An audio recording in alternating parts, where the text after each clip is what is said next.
Good morning बच्चों। आज कक्षा 11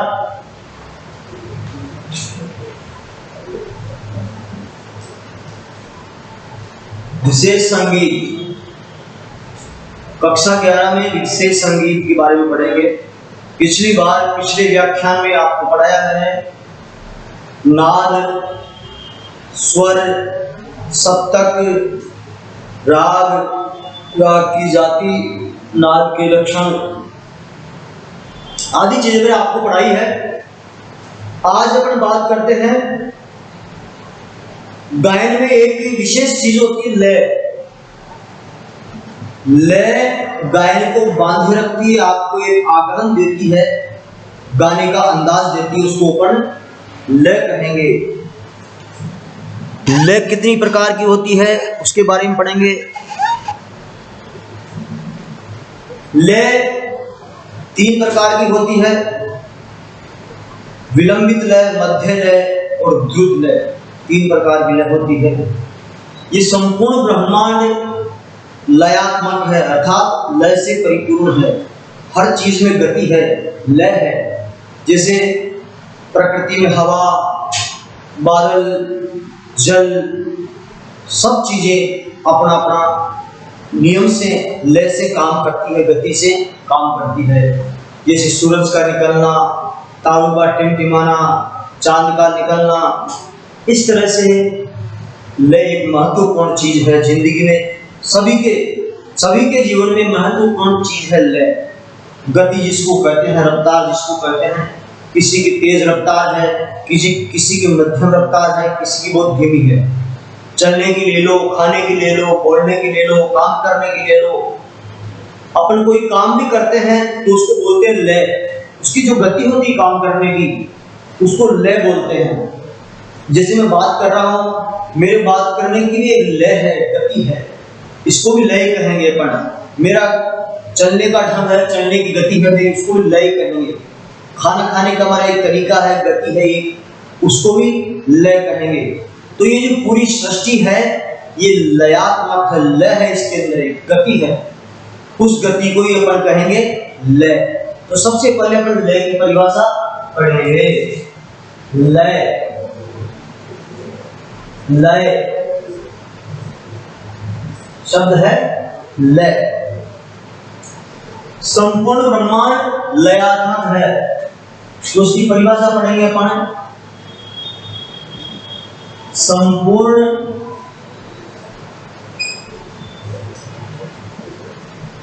ब्रह्मांड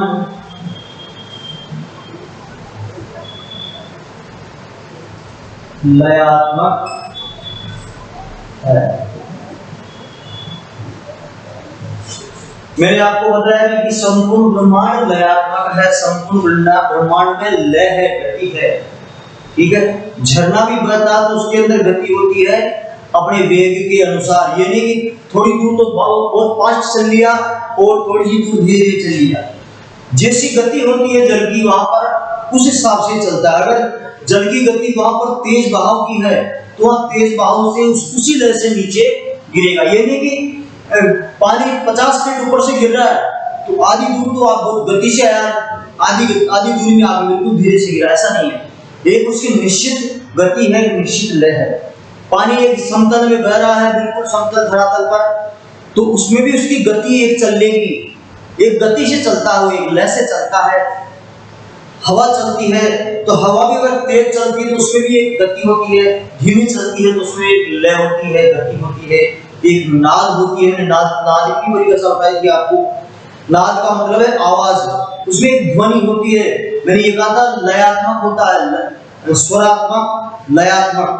हर चीज में शुरू होता है, फैन चलता है, फैन, उसमें भी एक निश्चित गति में एक लय और आवाज होती है। उसमें भी सू की आवाज करता है पंखा, सर की आवाज करता है, तो एक निश्चित गति में करता है, आवाज करता है, तो वो तो है नाद, ध्वनि।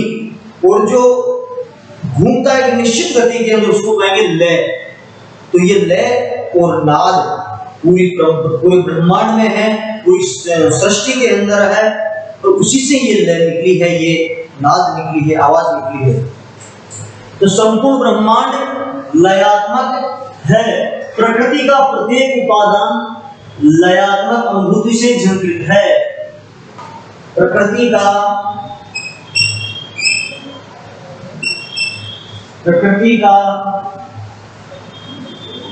प्रत्येक उपादान प्रकृति का प्रत्येक उपादान लयात्मक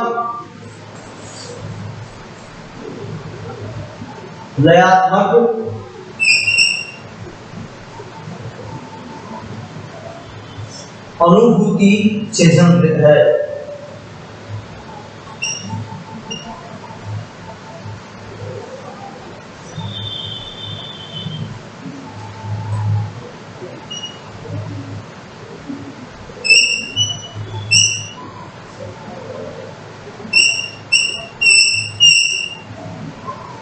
झिंकृत का मतलब है आच्छादित है। तो लयात्मक अनुभूति से प्रकृति का प्रत्येक उपादान झंकृत है। क्षितिज, जल, पावक, गगन, समीप। क्षितिज,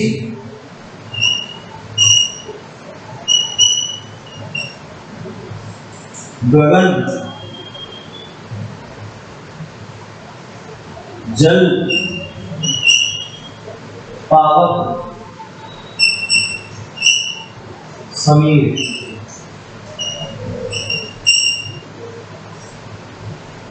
क्षितिज अंतरिक्ष, गगन पूरा आकाश, जल मानी पानी है, पावक यानी आग, समीर यानी हवा। सभी चीजें लयात्मक है। सभी कुछ लयबद्ध अस्तित्व को अपने आप में समेटे हुए हैं। सभी कुछ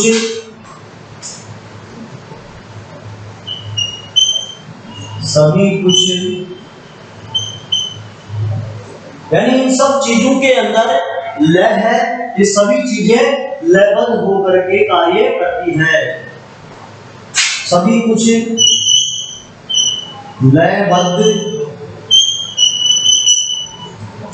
अस्तित्व,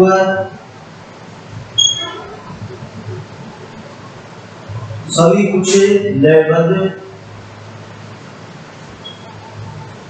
अस्तित्व में सिमटे हुए हैं।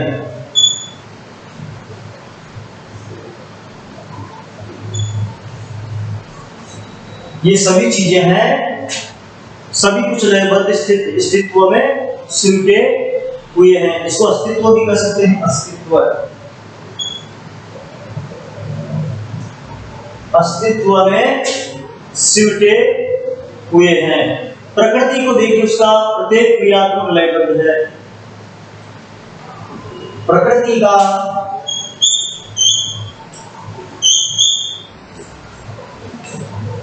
की हर वस्तु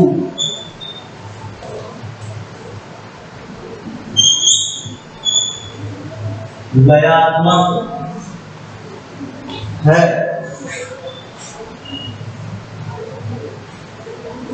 जैसे भोर का होना,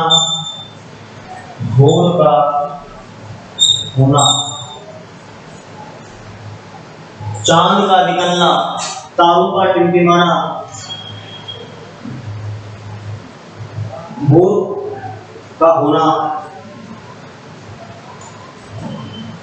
चांद का, चांदनी बिखेरना,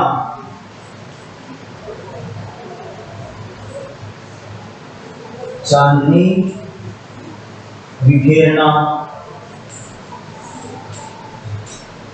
तारों का टिमटिमाना, तारों का टिमटिमाना।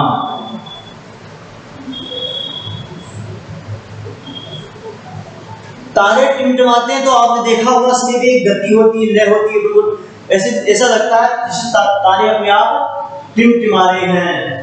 सभी की मार्मिक अनुभूति लयात्मक है। सभी की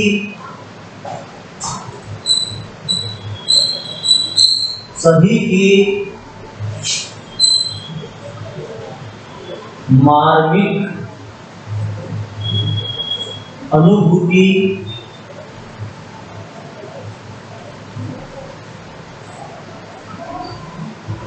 लयात्मक है। सूर्य का भोर में उदय होना, चांद का चांदनी बिखेरना, तारों का टिमटिमाना, सभी मार्मिक अनुभूति लयात्मक है। मेघों का गर्जन हो या झरनों का बहाव,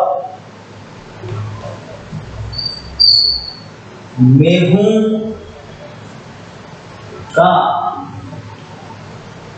गर्जन हो या नदियों का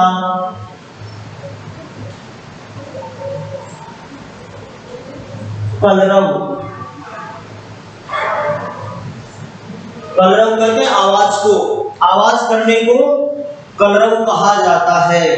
चहचहाट आवाज, इसको कलरव कहेंगे। तो इस तरह से इसको कलरव कहा जाएगा। कोयल की कूक हो या पपीहे की हूक, कोयल की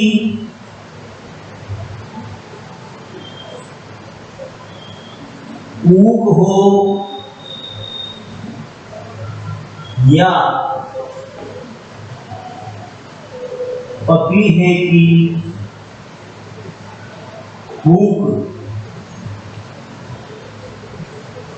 कोयल की कूक हो या पपीहे की कूक, सूखे पत्तों की मरमराहट हो या सनसनाती बासंती पवन, सूखे पत्तों की मरमराहट हो, सूखे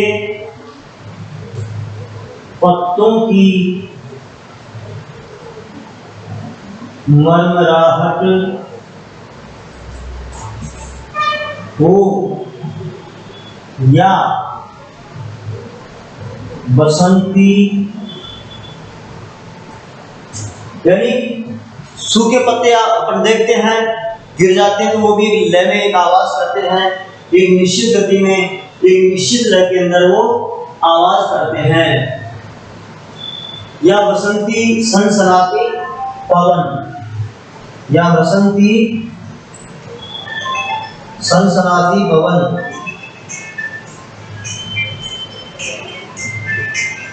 बसंती सनसनाती पवन।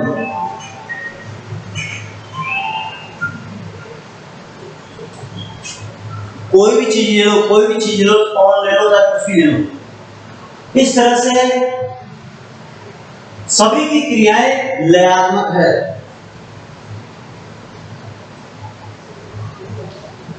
सभी की क्रियाएं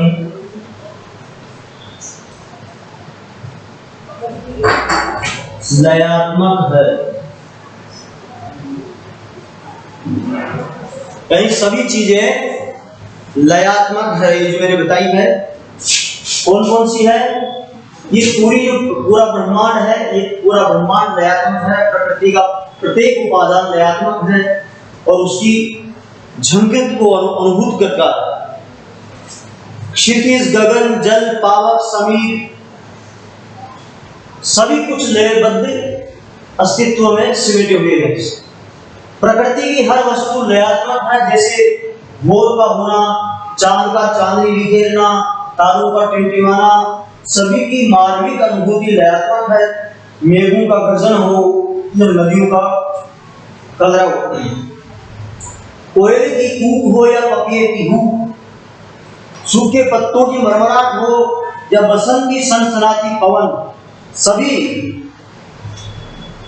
की क्रियाएं लयात्मक है। अर्थात जितने भी मैंने बताए हैं, जिस इनकी सबकी लय एक क्रियात्मक है, लयात्मक है। अपने दिल की धड़कन है, इसमें भी लय होती है। ये 72 बार धड़कता है, तो इसमें भी एक गति है, निश्चित लय है। तो लय में पूरी प्रकृति है, लयमय है।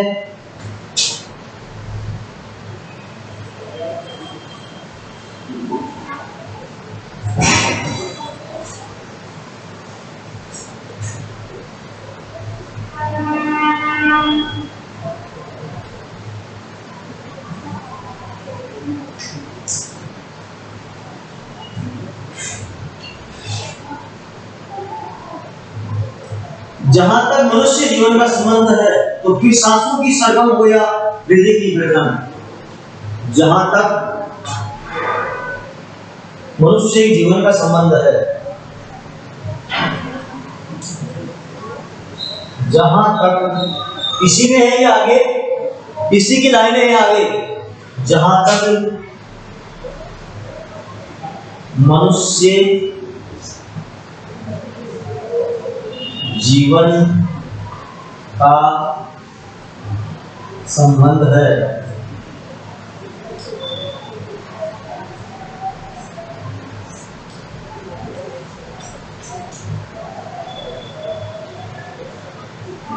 मनुष्य जीवन का संबंध क्या है? जैसे कोई भी सांसों की सरगम हो या जीवन दिल की धड़कन हो, सब उसमें भी गति होती है। तो जहां तक मनुष्य जीवन का संबंध है तो फिर सांसों की सरगम हो या हृदय की धड़कन, तो फिर सांसों की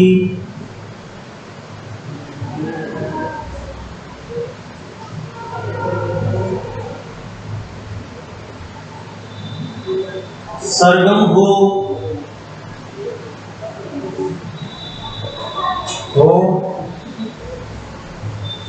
या दिल की धड़कन, दिल की धड़कन, मनुष्य की धड़कन दिल की, ये भी एक लयात्मक होती है, एक लयबद्ध तरीके से धड़कती है। इनकी लयात्मकता ही प्राणी मात्र में प्राणों का संचार करती है। इनकी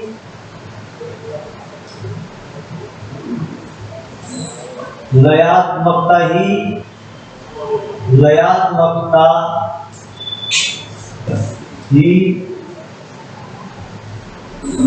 प्राणी में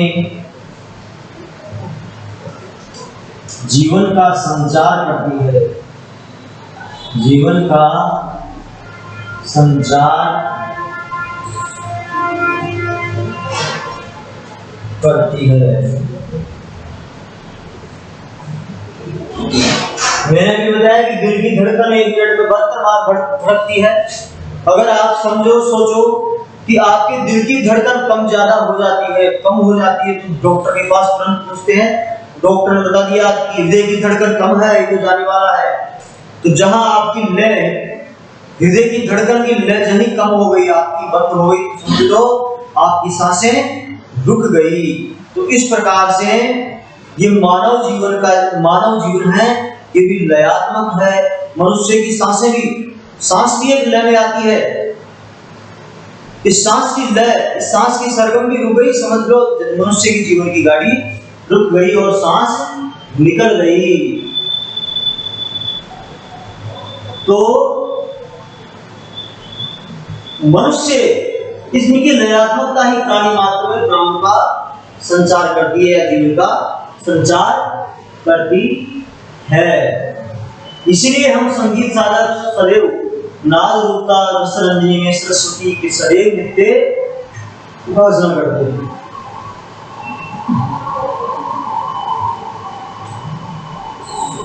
तो ताल में एक क्रिया और दूसरी क्रिया के बीच की विषय काल का जो होता है उसको लय कहते हैं। अब ताल की विशेष भाषा क्या है, मूल भाषा क्या है, लय की मूल भाषा क्या है, उस लय की मूल भाषा के बारे में अब पढ़ेंगे। ताल में एक क्रिया और दूसरी क्रिया के बीच, ताल में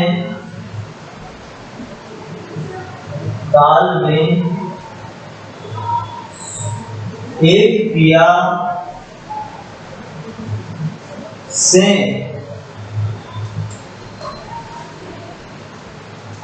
दूसरी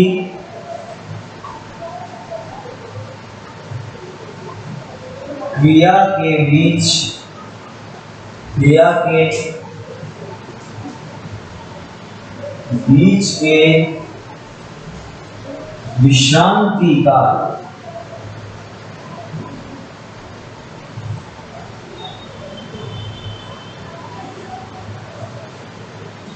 यानी ताल में एक क्रिया से दूसरी क्रिया के बीच के विश्रांति काल को लय कहेंगे। विश्रांति काल क्या है?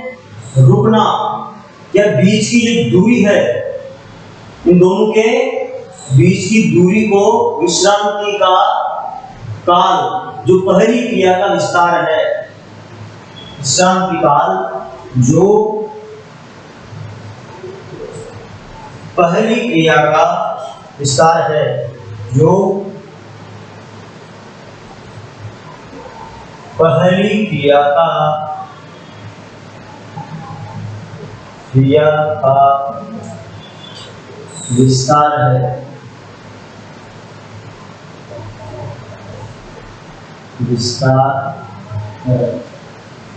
पहली क्रिया का विस्तार है, यानी जो एक क्रिया से दूसरी क्रिया के बीच का जो विश्रांति काल है,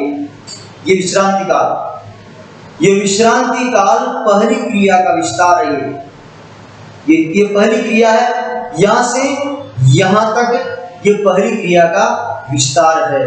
फिर दूसरी क्रिया से तीसरी क्रिया, फिर दूसरी क्रिया से तीसरी क्रिया जो है, ये दूसरी क्रिया का विस्तार है। इस तरह से इसको डिवाइडेशन करेंगे।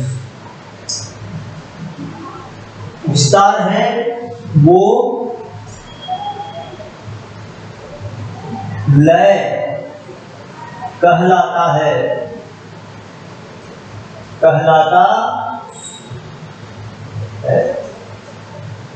किसको कहते हैं लय?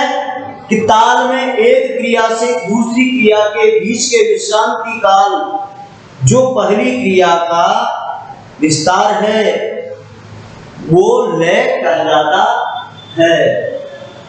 अर्थात कलाओं के मध्य स्थित,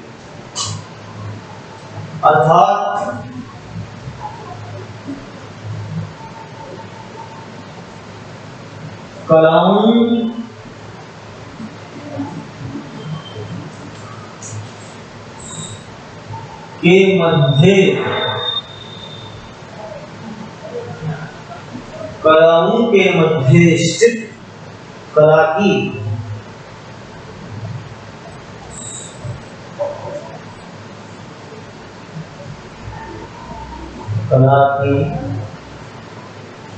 कलाओं के मध्य स्थित कला की विश्रांति युक्त क्रिया को लय कहा जाता है। विश्रांति युक्त क्रिया को लय कहा जाता है। यानी इसका जो विश्रांति काल है, इसको लय कहा जाता है। विश्रांति के घटने और बढ़ने से लय में विविधता आती है।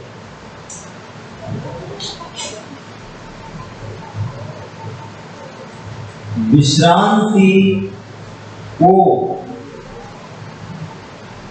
घटने या बढ़ने पर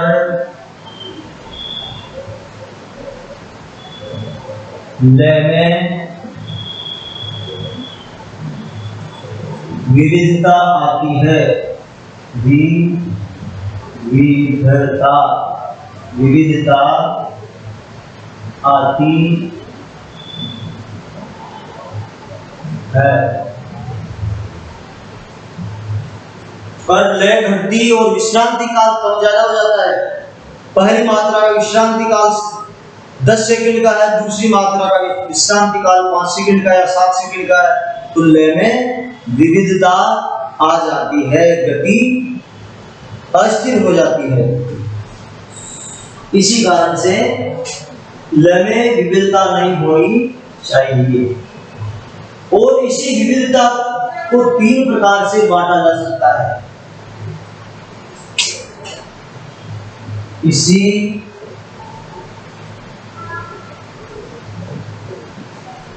विविधता को तीन प्रकार से बांटा जा सकता है। इस लय की विविधता को, इस विश्राम काल की विविधता को तीन प्रकार से बांटा जा सकता है। इसके तीन प्रकार बनाए जा सकते हैं। इसलिए लय के तीन प्रकार होते हैं। इसलिए लय के तीन प्रकार होते हैं। तो इसलिए लय के तीन प्रकार होते हैं विश्रांति काल की विविधता के कारण। इसको दोबारा करता हूं दूर से।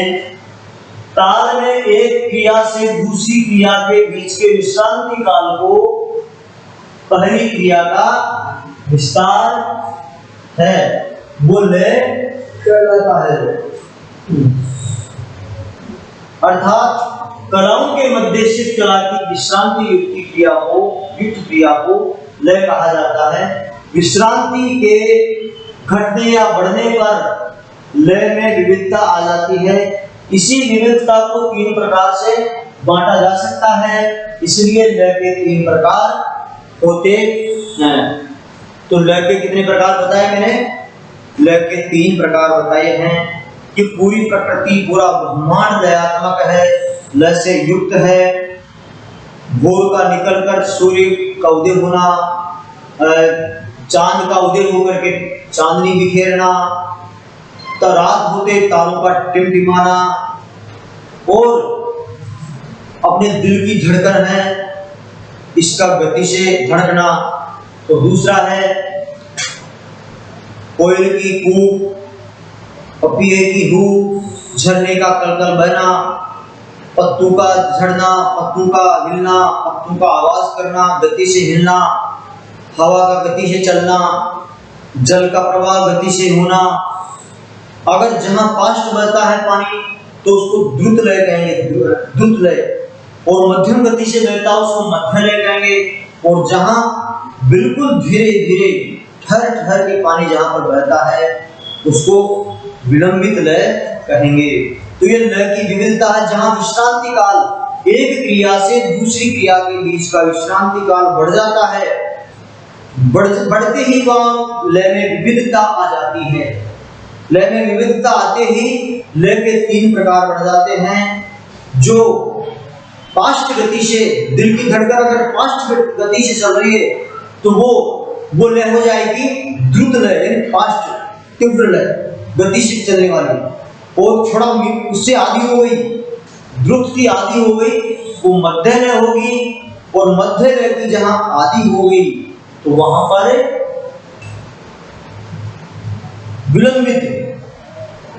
विलंबित होगी। अब इसमें भी इसके दो प्रकार और बढ़ते हैं। विलंबित को और दुगनी हल्की कर देंगे तो अति विलंबित हो जाएगी, और फास्ट को और दुगनी फास्ट कर देंगे तो अति द्रुत हो जाएगी। तो विलंबित का और द्रुत का दो स्वरूप और बढ़ता है, दो रूप और बढ़ता है। अति विलंबित, विलंबित, मध्य लय, द्रुत लय और अति द्रुत लय। इस प्रकार से लय के तीन प्रकार है।